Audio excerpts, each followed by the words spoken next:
Buenas noches, bienvenidos al webinar del día de hoy. Hoy tenemos con nosotros al ingeniero Ignacio Mena, con 10 años de experiencia en el área de irrigación. Ignacio nos estará hablando sobre el balance hídrico y lámina de irrigación en los cultivos. Sus consultas las estaremos recibiendo en el chat y serán respondidas al final de la sesión. Muchísimas gracias y bienvenidos.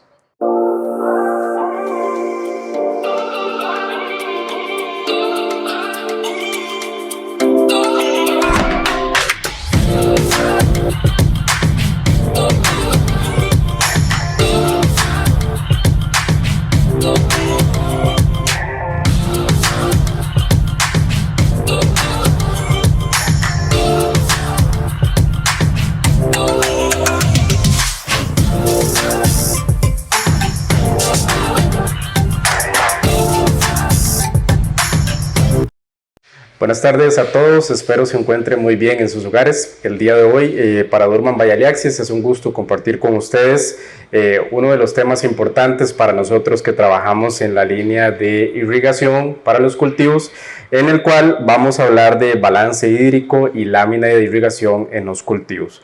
¿Por qué es importante este tema para todo el sector agrícola productivo? Porque tenemos que entender muy bien la circulación o el comportamiento del agua desde que sale de la atmósfera hasta que ingresa a la superficie del suelo, interactúa con los cultivos y vuelve a regresar a la atmósfera. Entonces, cuando nosotros entendemos cómo se da ese comportamiento e interactuamos con el cultivo, podemos hacer aplicaciones eficientes a través de los sistemas de riego. ¿Okay? Básicamente, formo parte del departamento de la División de Irrigación para Latinoamérica, en la cual generamos soluciones de ingeniería, siempre tratando de llevarle al cultivo justamente sus necesidades en cuanto al recurso hídrico. Básicamente, para el día de hoy vamos a hablar un poquito de balance hídrico, lámina de aplicación en riego, no menos importante, monitoreo de balance y ver un poco de plataformas digitales donde llevamos la información que se monitorea a la nube para generar información. A nivel de balance hídrico, tenemos que entender inicialmente que es un modelo dinámico. ¿Qué es un modelo dinámico? Cuando hay interacciones en diferentes elementos que interactúan entre sí y generan un comportamiento del recurso hídrico afectando positiva o negativamente, en el peor de los casos, al cultivo y por ende la producción. ¿Cuáles son estos elementos? El suelo, no menos importante por el tema de su estructura física y mecánica. El clima, cuando hablamos de clima es importante lo que son entradas como lluvia, evapotranspiración, condiciones de humedad relativa que interactúan con los cultivos. El cultivo propiamente, porque de acuerdo a su fisiología vegetal va a tener una demanda o una necesidad hídrica, la cual a través de los sistemas de riego se la vamos a tener que reponer, lo que se conoce como lámina de aplicación. El riego como tal, que es el ingreso de agua a este modelo dinámico de forma artificial, en el cual estas aplicaciones se hacen a través de sistemas tipo aspersión, tipo goteo, tipo microaspersión. El método que se adecue más al requerimiento del cultivo, a las operaciones generales de las fincas. Y finalmente, el monitoreo de los dispositivos que nos ayudan a entender cómo se comporta el agua a nivel de suelo y cómo sale de los sistemas para lograr tener esa data y reponer este volumen a los cultivos. ¿Cómo se comporta el balance hídrico? Si vemos esta imagen, tenemos el cultivo en la parte central, el soporte o el sustrato, soporte mecánico, que es básicamente el suelo, que de acuerdo a muchas características físicas del mismo, se va a dar un comportamiento del agua a nivel de suelo. ¿Por qué es importante entender muy bien el tipo de suelo que con el que nosotros vamos a soportar el cultivo? Porque de acuerdo a sus propiedades físicas y mecánicas, nosotros vamos a tener en mayor o menor tiempo agua disponible para las raíces en el suelo. A nivel general, básicamente nosotros cuando vamos a analizar un balance hídrico tenemos que entender varias cosas. Por ejemplo, la precipitación, la entrada de agua natural que le va a llegar al cultivo, en este caso es un ingreso. Vamos a tener por ejemplo, contenido de humedad en el suelo. Una vez el agua llega y toca la superficie del suelo, vamos a tener dos tendencias. Una es infiltración, en la cual el agua ingresa a los espacios porosos del suelo, y vamos a tener escorrentía, que es el agua que por la capacidad de infiltración que tiene el suelo tiende a circular de manera superficial.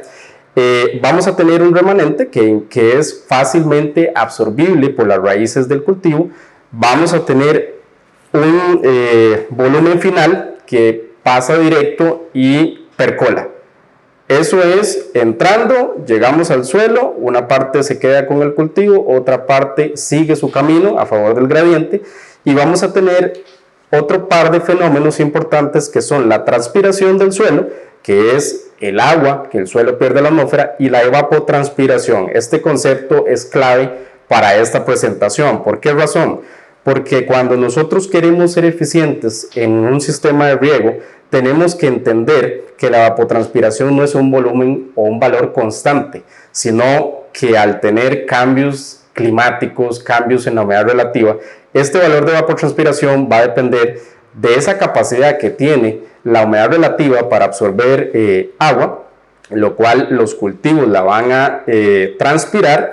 Y por supuesto, nosotros a través de los sistemas de riego vamos a tener que reponer, ¿verdad? Entonces, a nivel general, cuando nosotros entendemos que las características físicas del suelo, que la demanda del cultivo, que hay rangos a los cuales no podemos exponer los cultivos para que no entren en una situación de estrés, cuando logramos hacer ese análisis muy cercano a la raíz del cultivo y entendemos ese funcionamiento, vamos a saber cuándo, cuánto y cómo debemos regar a los cultivos. ¿Ok? Básicamente tenemos algunos principios importantes, como por ejemplo la reserva útil de agua en el suelo, que es básicamente que cuando nosotros tenemos los sistemas de riego vamos a colocar un volumen de agua para que las raíces lo puedan absorber. Entonces, la reserva útil depende de la composición del suelo. Eso es básicamente de los espacios porosos que tenemos en el suelo, del grado de compactación, del grado de cohesión de las partículas que tenemos.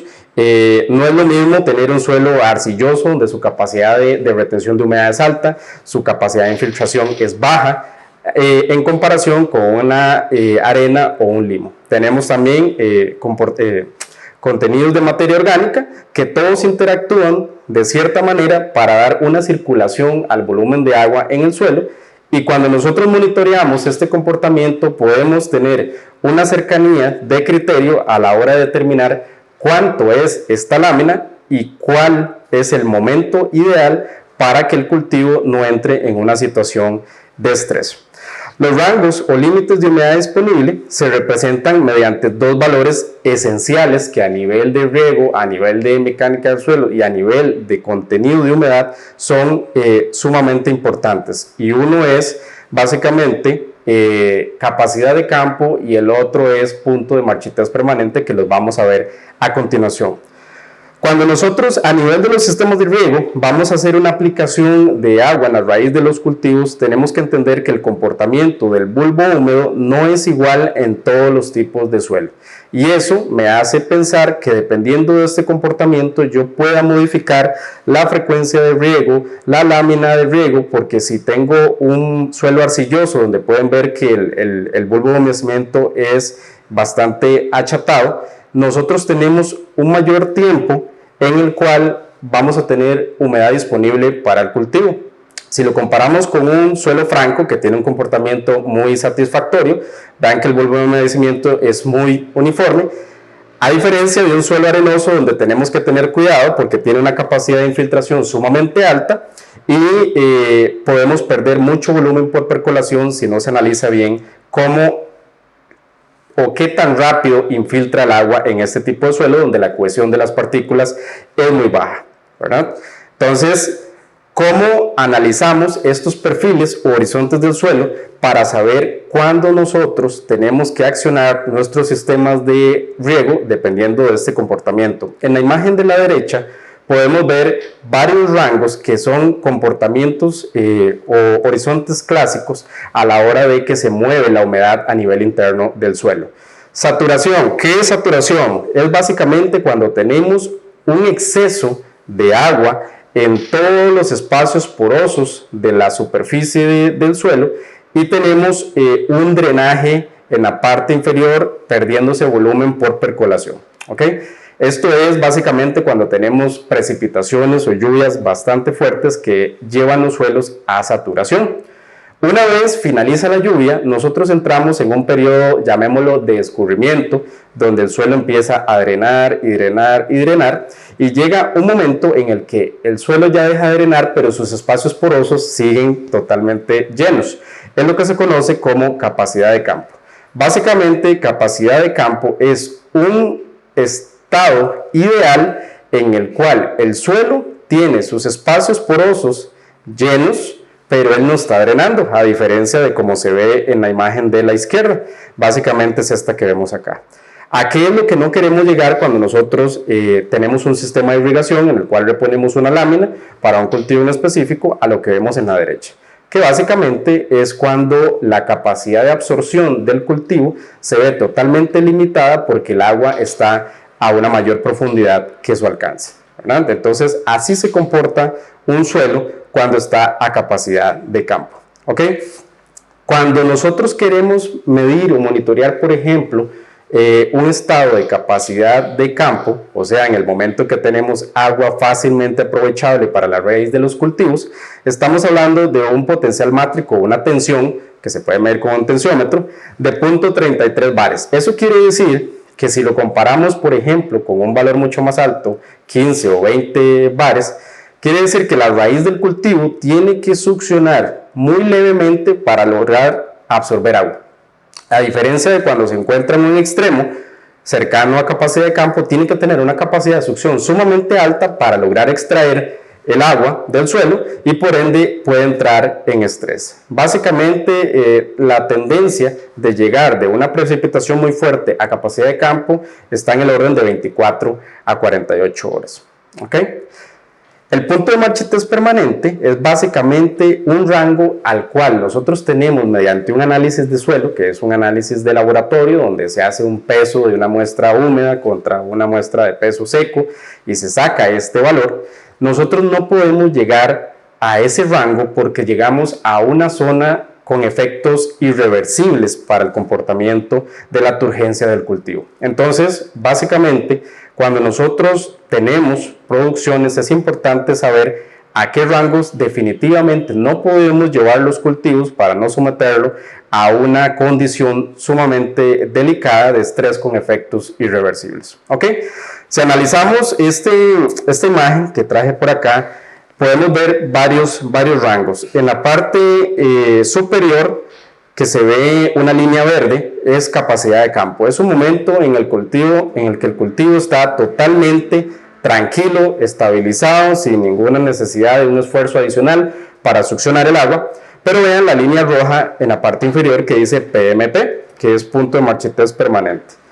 Estas condiciones de capacidad de campo y punto de marchitez permanente, hay clasificaciones que las vamos a ver en algunas diapositivas adelante, pero es un valor que no está escrito en piedra, no es un valor fijo para determinados tipos de suelos, sino que se tienen datos de literatura cercanos o aproximados, pero siempre es importante tener análisis de suelos que nos determinen en qué momento llegamos a capacidad de campo, en qué porcentaje de humedad y en qué porcentaje estamos en punto de marchitez permanente.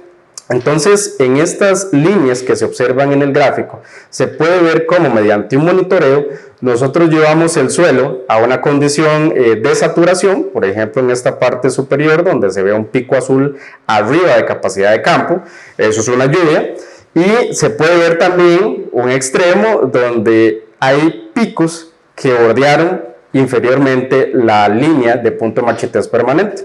Entonces, cada cultivo, dependiendo de sus condiciones de resistencia, tiene un rango o un déficit admisible o permisible de humedad. Entonces, son valores que siempre hay que tratar de respetar para que el cultivo no se vea sometido a condiciones complejas, ¿verdad?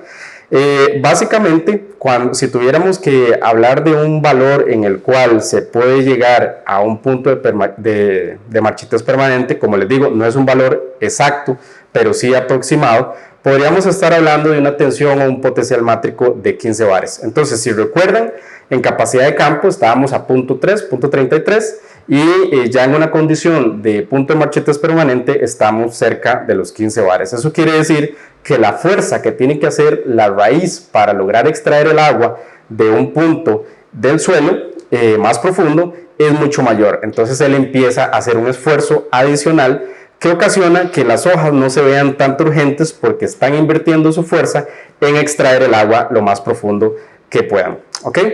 Siempre es importante que monitorear el contenido de agua es esencial. O sea, las grandes producciones actualmente ya ese tipo de datos lo generan de manera con software, con hardware instalados en el campo, llevan los datos a la nube y generan información. Es importante generar sus propias curvas de absorción de humedad dependiendo del tipo de suelo que tengan, que no siempre va a ser un suelo homogéneo. Eso quiere decir que si usted tiene diferentes tipos de suelo, va a tener diferentes curvas de absorción de humedad y por ende, volvemos a recalcar que son sistemas tan dinámicos que tenemos que seleccionar muy bien cómo se va a hacer este tipo de monitoreos a nivel de campo, ¿verdad? Esto que vemos acá es un cuadro de ejemplo de, por ejemplo, les mencionaba que la capacidad de campo está por el orden de 0.3 bares y el punto de marchitez permanente está a 15 bares. Entonces, básicamente a diferentes tipos de suelo, esta es una tabla demostrativa, vamos a tener diferentes contenidos de humedad a capacidad de campo dependiendo del tipo de suelo. Vamos a tener diferentes contenidos de humedad a un potencial mátrico de 15 bares y el diferencial que nosotros vamos a tener entre capacidad de campo y punto de marchitez permanente es el agua disponible.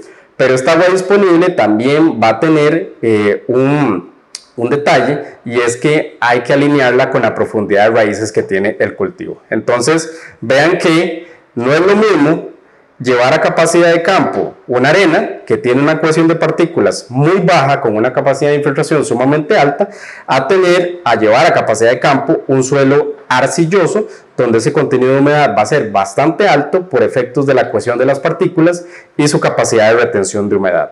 Entonces, ¿a qué vamos con esto? Que es importante entender la mecánica de suelos, las texturas de los suelos que usted tiene, el comportamiento de la humedad en los mismos y saber hasta qué puntos no podemos llevar el déficit de manejo hídrico en los suelos para no llegar a una situación que ponga en complicación los cultivos. Por ejemplo, acá ponemos algunos ejemplos donde dependiendo de la profundidad de raíces de diferentes cultivos que ponemos acá, como cultivos de fibras, cereales, legumbres, forrajes, césped, cítricos, verduras, por ejemplo, donde hay valores de déficit permitido de riego, que si recuerdan en el gráfico, teníamos en la parte superior capacidad de campo, en la parte inferior punto de marchitez permanente. Entonces los diferentes cultivos tienen déficit a los cuales se puede llegar a llevar el cultivo, o sea, ellos empiezan a absorber agua, vamos bajando una curva, llegamos a un punto donde ya tocamos el déficit permitido y justamente en ese punto necesitamos que sucedan dos fenómenos. Número uno,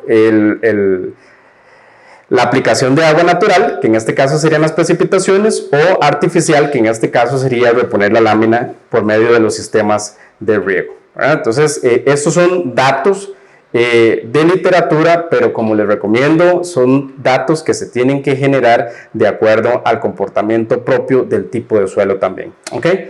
Siempre es importante, vamos a ver algunos datos de cómo generar la lámina de forma más precisa, pero siempre es importante mencionar que cuando vamos a hacer una estimación promedio de la lámina de agua, cuando yo tengo una relación y tengo un valor conocido de capacidad de campo y un valor conocido de punto de marchitez permanente, si interactúo con la densidad aparente del suelo y la profundidad de raíces, yo puedo tener una aplicación de lámina a reponer específicamente en la profundidad de raíces, que es justamente el área que me interesa. ¿Por qué razón? Porque no nos interesa de la raíz hacia abajo, sino en esa zona específica donde el cultivo se siente cómodo para succionar el agua. Sin embargo, pensamos que es importante cuando vamos a hacer esa reposición de lámina, entendiendo el comportamiento del agua o de la humedad a nivel de suelo, entender cómo se comporta la evapotranspiración y la etapa fenológica del cultivo.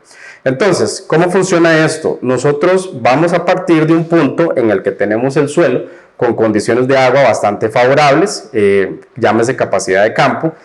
Justamente en ese momento hacemos un inicio de la absorción por parte del cultivo, absorción de agua por parte del cultivo, y vean que empieza a bajar el contenido de humedad a nivel de suelo, que es efectivamente lo que va a pasar como una tendencia normal.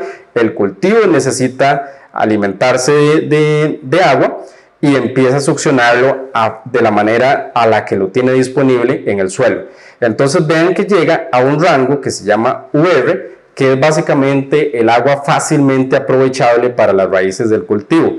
Vean que en este gráfico que tenemos acá nosotros no llegamos a este rango, que es bastante peligroso, sino que de acuerdo al cultivo, de acuerdo al tipo de suelo que tengamos, establecemos este valor y cuando llegamos al pico inferior, regamos.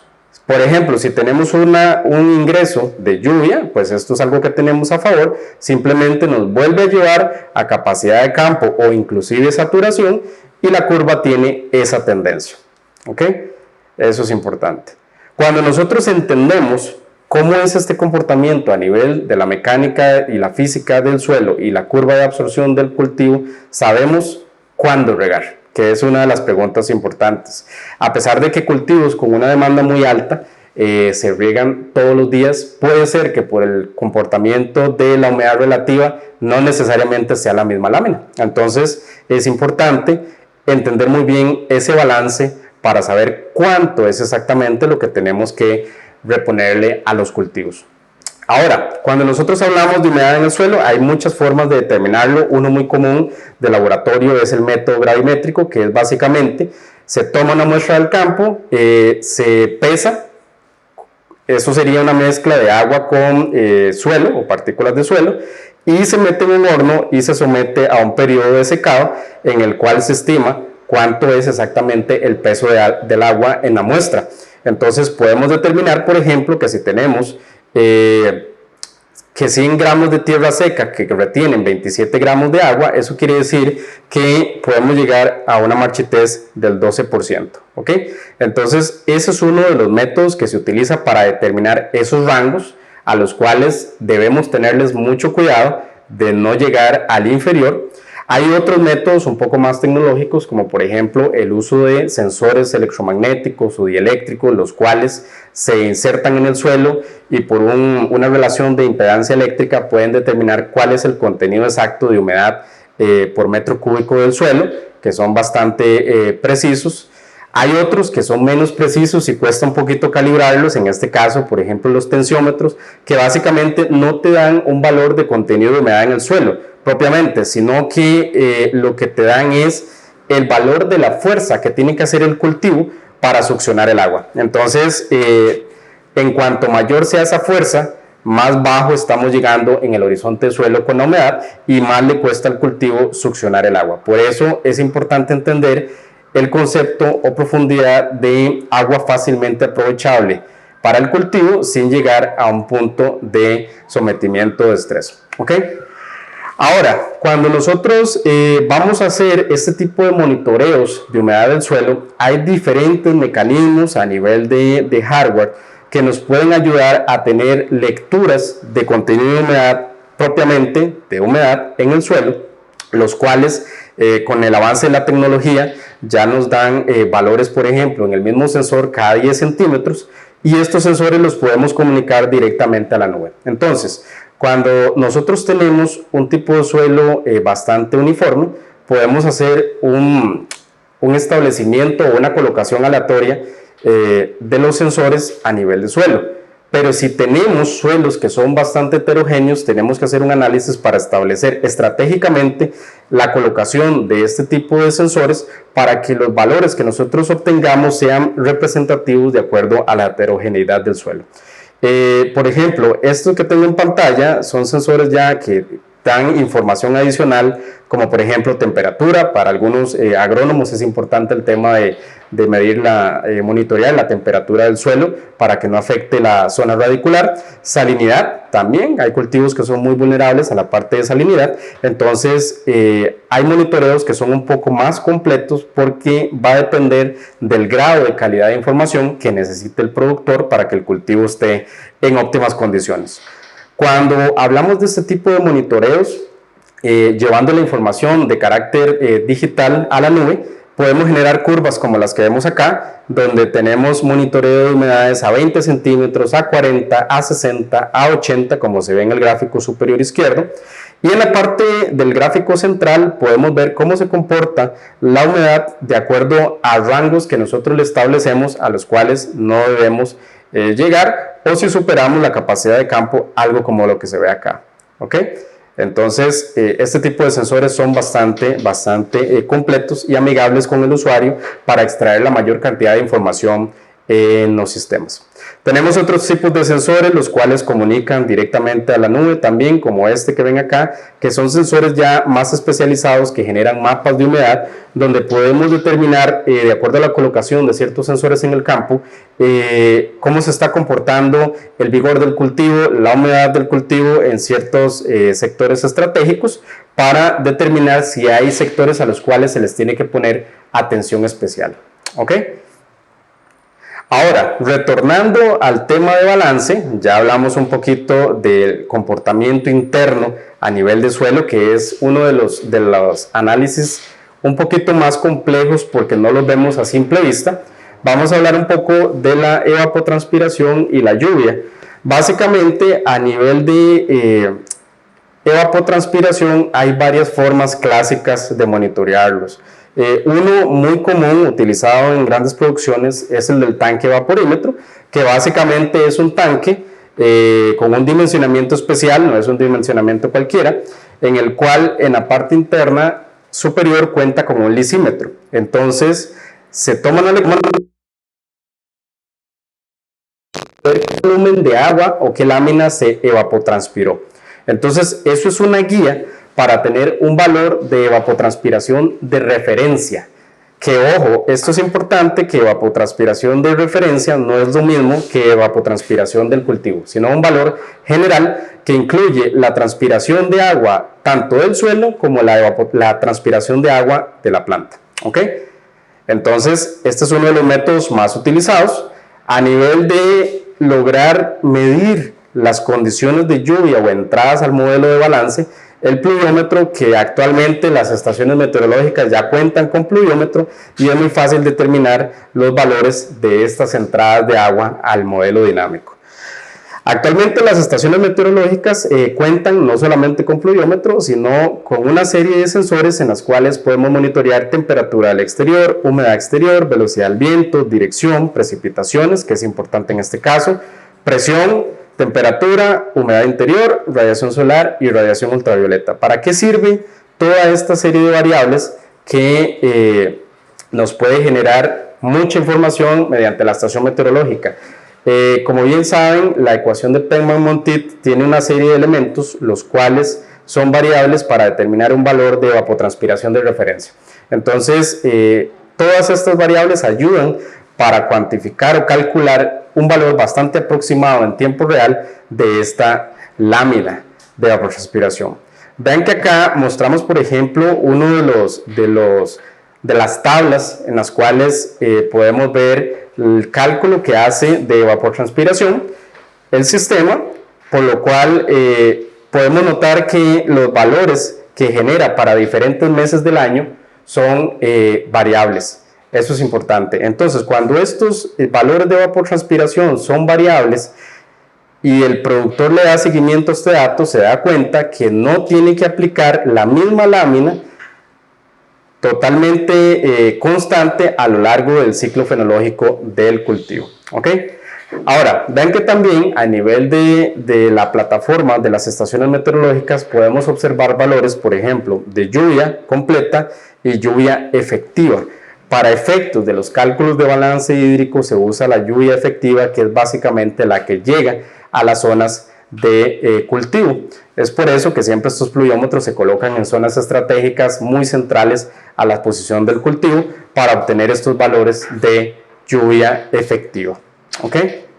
Dentro de las interfaces digitales que nosotros manejamos, podemos observar ingresos de datos de lluvia, cálculos de evapotranspiración, de referencia, no del cultivo, donde podemos hacer estimaciones de aplicación de lámina a través del riego de acuerdo a estos datos que se generan mediante un monitoreo en tiempo real. ¿Okay?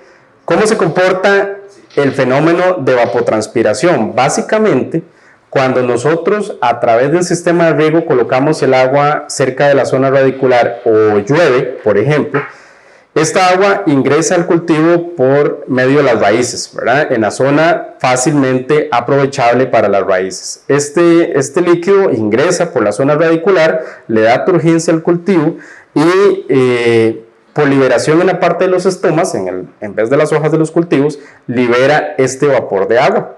Este retorno de vapor de agua que sale de los cultivos y llega a la atmósfera es básicamente el fenómeno de evapotranspiración. Entonces, cuando nosotros entendemos que el agua que el cultivo está liberando a la atmósfera y tenemos una cuantificación aproximada de ese valor y se lo reponemos a través de los sistemas de riego, estamos entendiendo el funcionamiento del modelo dinámico de balance hídrico. Entonces, es importante entender que no es un valor constante a lo largo de todo el ciclo del cultivo, sino que tiene variaciones tanto por el ciclo fenológico del cultivo como por las condiciones meteorológicas. ¿Ok? ¿Cómo hacemos para adecuar esta evapotranspiración de referencia a una evapotranspiración del cultivo? Básicamente lo que se hace es que a través de los datos que nosotros verificamos en estaciones meteorológicas o a través de datos de evaporación de agua en los tanques evaporímetros, por ejemplo, nosotros determinamos una evapotranspiración de referencia. Como les comentaba, este valor es un valor genérico que no está adecuado al tipo de cultivo. ¿Por qué razón? Porque no es lo mismo el grado de evapotranspiración que tiene, por ejemplo, la piña a un grado de evapotranspiración que puede tener, por ejemplo, el melón. Entonces, este factor Kc es un factor que se adecua al tipo de cultivo y a la vulnerabilidad que tiene a la pérdida de agua a través de su ciclo. Pero este valor no es constante a lo largo del ciclo del cultivo. ¿Cómo se comporta este fenómeno de evapotranspiración si hacemos una analogía entre el comportamiento de la temperatura y humedad relativa? La humedad relativa, como muchos saben, es el contenido de humedad que tiene el aire en la atmósfera. Entonces, a medida que la temperatura aumenta, el aire se vuelve más seco y la capacidad de absorción de agua o de recibir agua por evapotranspiración es muy baja. Entonces, en momentos donde la temperatura es sumamente alta, la humedad relativa baja y su capacidad de recibir humedad es sumamente alta. Entonces, eso quiere decir que en lugares evidentemente donde las temperaturas son sumamente altas, la evapotranspiración de referencia y la evapotranspiración potencial de los cultivos va a ser sumamente alta. Eso quiere decir que dependiendo de la zona geográfica donde estemos ubicados, el comportamiento de la evapotranspiración va a cambiar. ¿Ok? Nosotros a través de las plataformas digitales que manejamos generamos información donde podemos verificar cómo se comporta esta evapotranspiración de referencia y los gráficos siempre tienen bastantes variaciones a lo largo de los días, de las semanas, de los meses del año para lograr determinar cuál es la demanda aproximada que nosotros vamos a tener en los cultivos. ¿Okay? Cuando mencionábamos todos los valores que monitorea la estación meteorológica son para conformar las variantes de esta ecuación y generar básicamente un valor de evapotranspiración de referencia. Este valor, manejar la cuantificación de este valor es uno de los retos a nivel de ingeniería de riego más retadores, valga la redundancia, porque nos va a permitir darle al cultivo exactamente o de forma muy aproximada lo que el cultivo requiere. Si ustedes ven esta tabla que ven acá en pantalla, yo tengo una columna que dice ETO, que básicamente lo que quiero mostrar aquí es que los valores son variables, y por eso al inicio de la presentación hablamos de un modelo dinámico. ¿Por qué? Porque al tener variaciones en las condiciones climáticas, la evapotranspiración es un valor cambiante, es un valor dinámico, y por lo cual, si entendemos que esto es un valor dinámico, deberíamos de entender que a la hora de hacer la aplicación de agua a través de los sistemas de riego podemos aumentar la eficiencia, entendiendo que le vamos a dar al cultivo lo que realmente necesita, ni más ni menos. Entonces, básicamente, se representa algo como lo que vemos acá. Si ya hablamos un poco del comportamiento de la evapotranspiración de referencia, que es un valor dinámico en el tiempo por las condiciones meteorológicas, también tenemos el factor Kc, que es un valor de personalización de la evapotranspiración para que la evapotranspiración del cultivo tenga consecuencia directa con el tipo de cultivo agrícola que estamos manejando. Y para ello tenemos diferentes valores de Kc o coeficientes o de uso consultivo del cultivo, los cuales nos ayudan a calibrar esta evapotranspiración o pérdida de agua de los cultivos a la atmósfera. Entonces es clave entender que no tiene el mismo Kc la caña de azúcar, que no tiene el mismo Kc la piña, que no tiene el mismo Kc el melón, y que aunque esta curva que tenemos en pantalla fuera del mismo cultivo, por ejemplo de melón, el Kc tiene diferentes valores a lo largo del estadio del cultivo. Entonces vean qué importante cuando hacemos la calibración final de la lámina, entender en qué parte del ciclo del cultivo estamos, qué cultivo es, evidentemente, para tener una calibración exacta de este valor de evapotranspiración final del cultivo. Cuando nosotros determinamos este valor y podemos hacerle un monitoreo en tiempo real, podemos determinar en condiciones muy aproximadas este valor de reposición a través de los sistemas de riego. Entonces, cuando vemos que las láminas que determinan las estaciones meteorológicas, por ejemplo, de referencia, tienen variación, nosotros podemos aumentar la eficiencia de los sistemas tratando de calibrar los tiempos de riego para aplicar estas láminas lo más preciso posibles para los cultivos. ¿Ok? Básicamente, es importante entender que el comportamiento de esta evapotranspiración va muy ligado tanto al comportamiento fenológico del cultivo, porque si no se aplica la lámina realmente necesaria para los cultivos, ellos mismos le van a ir hablando y le van a ir diciendo qué tan bien o qué tan mal de contenido de humedad interno están. Entonces es clave entender que este coeficiente, a pesar de que estemos hablando del mismo producto agrícola, va cambiando a través del ciclo del cultivo. Entonces vean que aquí tenemos algunos ejemplos donde podemos ver a mitad del ciclo del cultivo, por ejemplo la piña, lo que estábamos hablando, evidentemente sabemos que es un cultivo con una resistencia muy alta a la pérdida de humedad, por lo cual el coeficiente de cultivo es sumamente bajo. Pero si nos vamos, por ejemplo, al maíz, podemos ver que el coeficiente del cultivo está por el orden de 1.15, al igual que el algodón, llegando a 1.2, y la caña de azúcar casi que es uno de los mayores, superando el 1.2, porque son cultivos con una densidad de siembra sumamente alta. Entonces, eso nos implica que la demanda de evapotranspiración y la demanda de la lámina de riego que tenemos que aplicar es bastante alta. Y también porque si sabemos, por ejemplo, en el cultivo de la caña, al estar en climas tan calientes, la humedad relativa es muy baja, temperaturas muy altas y la lámina de evapotranspiración es alta. ¿Ok? Aquí tenemos otros ejemplos donde vamos a mostrar diferentes cultivos, donde podemos ver a mediados de temporada cómo se comporta el coeficiente del cultivo. Podemos ver que para estos propiamente son cultivos con un Kc un poquito más altos que los que vimos anteriormente. Ahora, vean un poco, por ejemplo, caña de azúcar, algodón, maíz, repollo, donde tenemos ubicados, como lo estábamos mencionando, los valores de Kc, y vean el comportamiento que se va dando a través del ciclo del cultivo, de manera tal que nosotros tenemos que calibrar la lámina de riego dependiendo de este estadio. ¿Qué es lo que queremos o qué es el objetivo nuestro en esta presentación? Mostrar que los sistemas son dinámicos, que hay una interacción muy cercana a la estructura física del suelo, a la capacidad de absorción de agua de los cultivos, y a entender que si logramos monitorear todo este tipo de variables, aumentamos la eficiencia de nuestros sistemas y por ende la programación de los sistemas de riego para aplicar una lámina de agua coherente con el requerimiento del cultivo.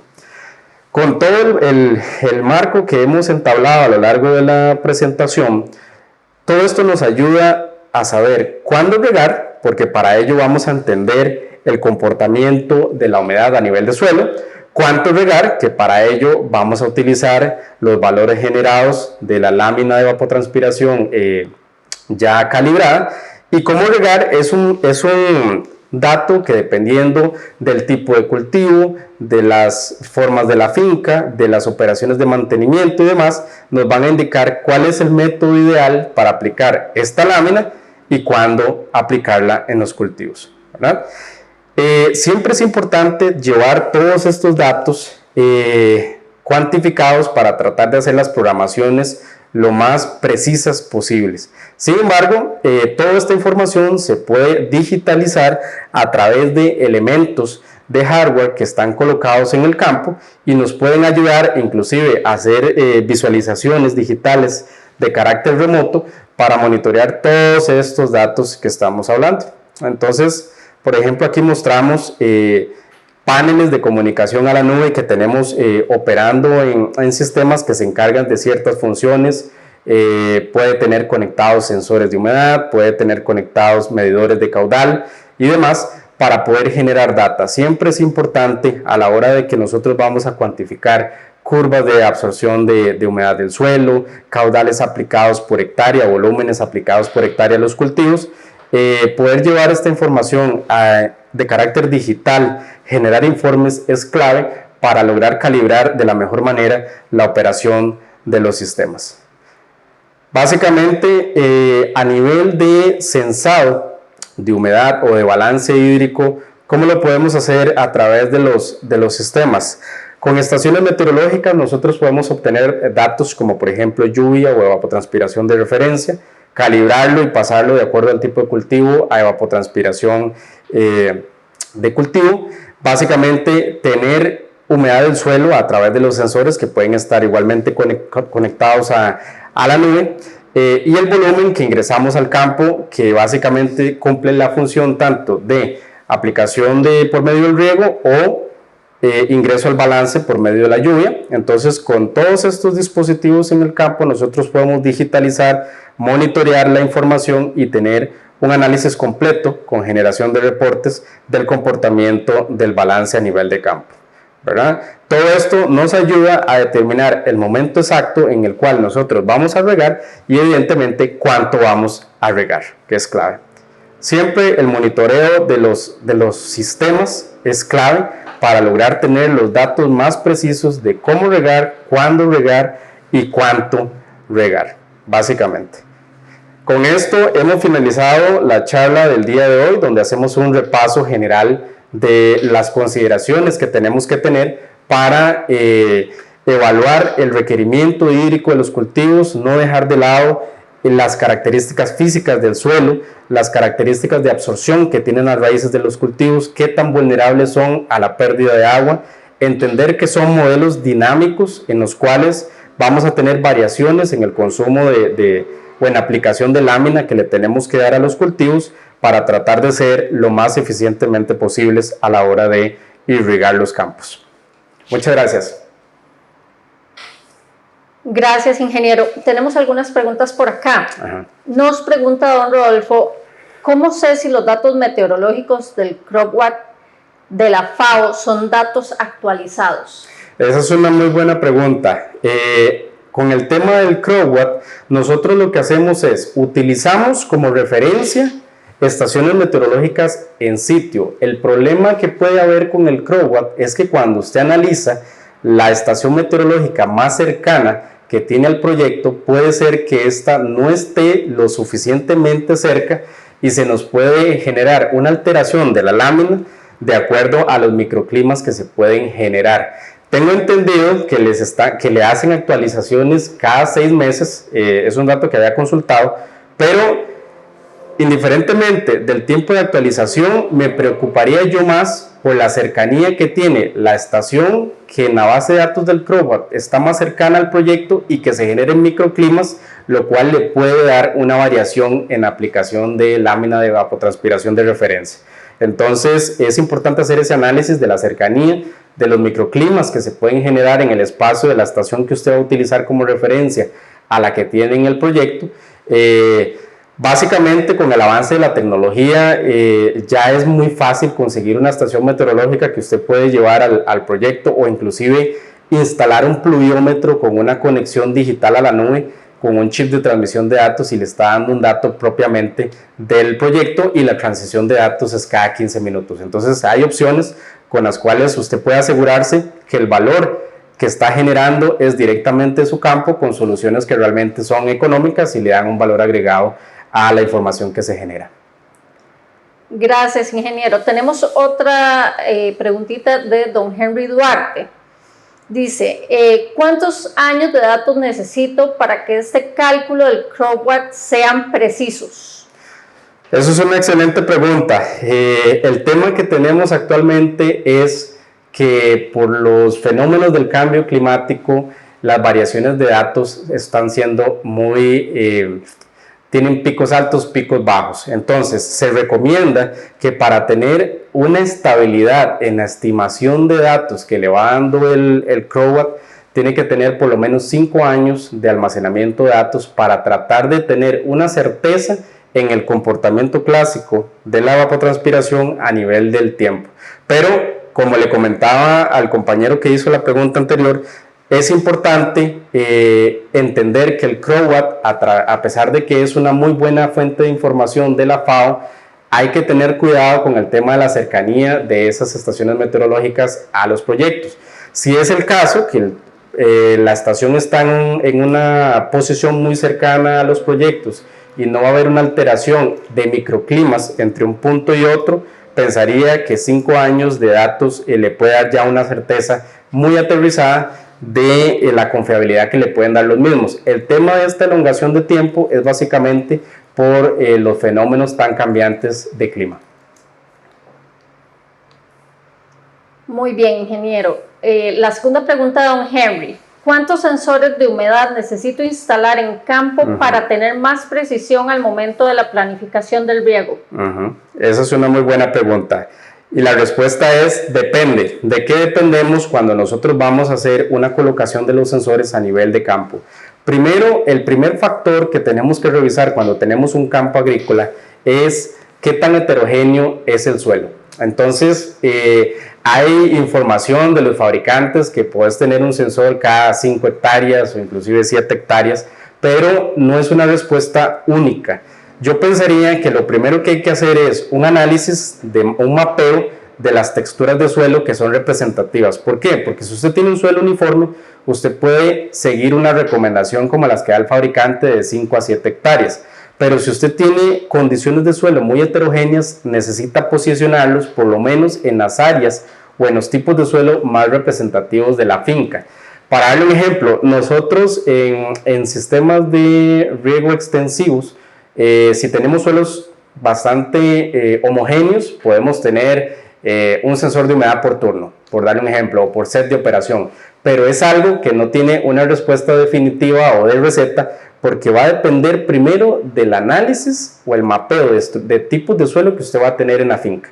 Entonces, usted va a hacer una selección o un posicionamiento de estos sensores, independientemente del valor que le dije, que de 5 o de 7, más apegado a las tipologías de suelo que usted tenga representativas en el campo. Muchísimas gracias, ingeniero. La siguiente pregunta es de don Eder Chévez. Dice, ¿a qué profundidad es recomendable instalar tensiómetros de humedad?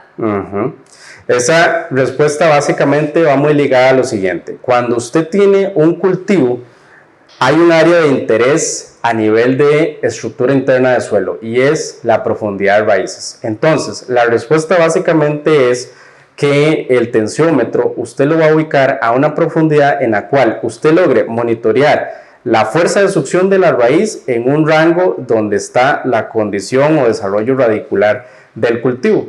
Entonces, por ejemplo, hay tensiómetros que trabajan a 30, a 60, he visto a 90, pero va a depender de ese desarrollo radicular del cultivo. Si usted tiene raíces, por ejemplo, a 50 centímetros, perfectamente puede colocar el tensiómetro a 60 y tiene una relación muy aproximada de la fuerza de succión del cultivo en el área de interés, que serían los 50 centímetros del cultivo. Entonces, la respuesta va a depender estrictamente de las condiciones de desarrollo radicular del cultivo. Muchísimas gracias. La siguiente pregunta es de don Kevin Howard. En el caso de los pastos para pastoreo y los de corte, ¿dónde puedo encontrar información para el coeficiente de cultivo? Eso es una excelente pregunta. Básicamente hay dos formas en las cuales usted lo puede hacer. Número uno es, y así arrancamos todos, es haciendo una investigación bibliográfica en los datos de la FAO, que inclusive nosotros le podemos compartir un manual donde vienen datos de tanto de coeficiente de evapotranspiración, no necesariamente, porque eso va a depender de la ubicación propia del proyecto, la humedad relativa y la temperatura que rodea el cultivo, pero sí de coeficiente de cultivo de los pastos. Entonces, recomendaciones: hacer un análisis de la evapotranspiración de referencia. Siempre este coeficiente en el tema que respecta a los pastos, por tener una cobertura total, va a andar muy cercano al 1 y entre 0.9 y 1 en la mayoría de los casos, pero sí es importante, si vamos a hacer una aplicación de lámina eficiente, lograr calibrar la evapotranspiración de referencia con este coeficiente. Entonces le podríamos compartir información de literatura de la FAO para que tenga una mejor guía. Muchísimas gracias, ingeniero Mena. Por ahora no tenemos más consultas, por lo que estaríamos finalizando esta sesión del día de hoy. Muchísimas gracias a todos los que nos acompañaron y pues esperamos tener próximas fechas con estos temas tan interesantes. Muchas gracias a todos. Que tengan buena tarde. Buenas noches.